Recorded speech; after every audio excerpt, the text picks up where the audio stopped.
Welcome to the Supercoach Fundamentals with me, JD. In this series, we'll improve how you think about picking a starting team in Supercoach to help you have your best season yet. I'll be sharing with you how I think about evaluating players for a starting side and giving you the tips and tools to do the same. If you are looking for spoon-fed answers, then this video isn't really for you. Just wait it out until the preseason's fully underway and we get into individual players. Instead, for those that are looking to understand and improve their knowledge about Supercoach, this video is for you as we look to upskill your thinking and your approach to building teams. When evaluating players, there are three things we consider at the most basic level. 1. How much do they cost? 2. How well do they score? 3. Can they play every game? These are represented by price, scoring, and durability. Every player we consider falls into these categories, which is represented on our Venn diagram. There is a tension between these three groups, which is what makes Supercoach challenging and of course interesting. The main categories of players you hear fall into these groups. Firstly, your rookies or cash cows. These are bargain basement price players, but have no scoring history at the top level, nor do we have a good understanding of whether or not their bodies can handle the rigors of the AFL system. These rookies or cash cows are the most common player in our starting sides, representing roughly 14 to 15 of our picks. Secondly, we have mid-prices. These are players that are cheap or represent some value, and we have two types here. First, the usually very cheap but injury-prone mid-pricer who doesn't have premium scoring history. These are usually very high upside, but come with significant risk. Examples that paid off last year of these were Joe Danaher and Jack Siebel. The second group is differentiated by being durable, and as a result are generally more fairly priced or more expensive, but can still represent value. These are typically where your second and third year breakout types are, as well as those who have moved to a new club for more opportunity. Clayton Oliver in his second year and Sam Walsh in his third year are good examples of these. In our last big group of cheap players, we have fallen premiums. Players who have a premium scoring history but are at a cheap price right now, usually due to being injured the previous year. For example, we had Sam Doherty coming off his ACL, and these players represent value if they can return to their previous best form.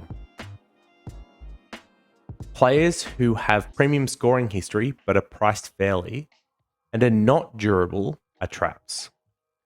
These players represent no upside as they are already priced fairly for what they can score, but have large downside risks due to their extensive injury histories. Players who have no premium scoring history but are priced fairly and are durable are picks to avoid.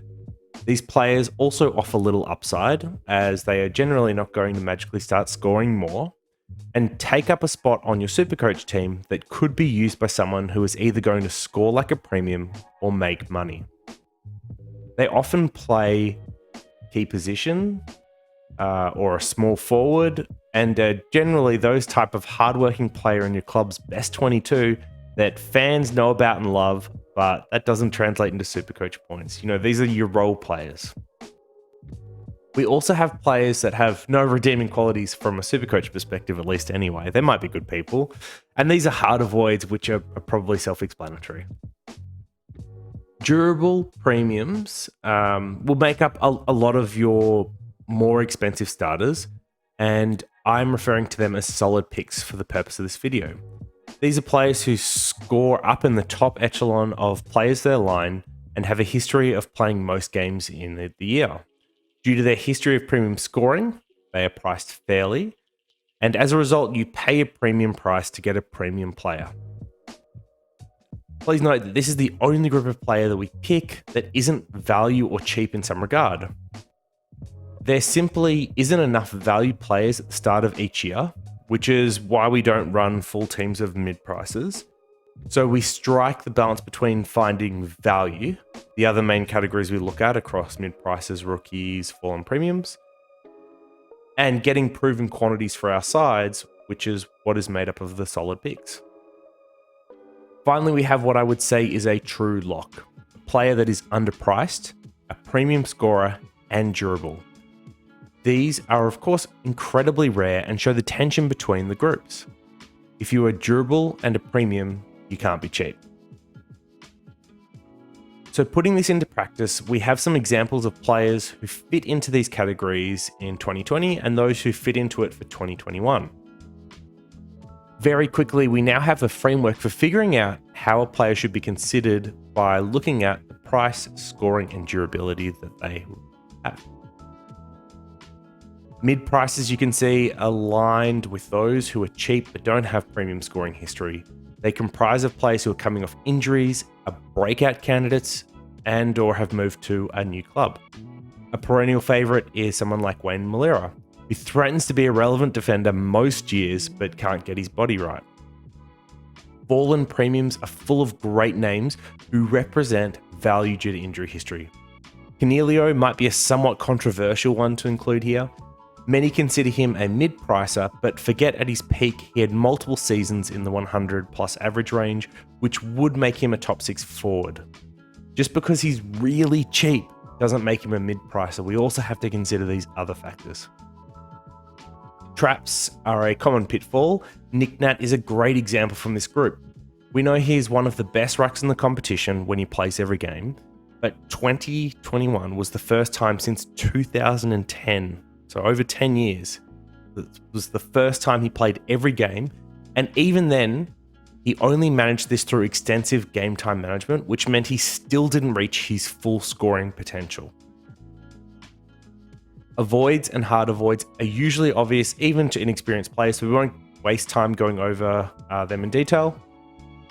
And then, as we kind of touched on a little bit, solid picks are names that you should be very familiar with. If you've been playing for more than, say, a year, these are blue chip players that consistently find themselves finishing in the top 6 to 8 for their lines or thereabouts, with great scoring and durability to match. Jack McRae is the poster child for this, having finished, I think, in the top 4 midfielders the last 4 years, and being in the top 2 for at least 2 of them. Finally, as I mentioned, finding true locks at the start of the preseason is pretty hard. If I was to try and point out one at the moment, for me, it would be Tom Mitchell. He is a premium scorer, and he is very durable outside of that 1 year he missed due to a leg break, and he's priced cheaper than he should be based on the back half of last year's form. But really, if I'm going to be critical of putting him in here, he's only probably at a 30 to 40k discount, and is probably closer to a solid pick than a true lock at this stage.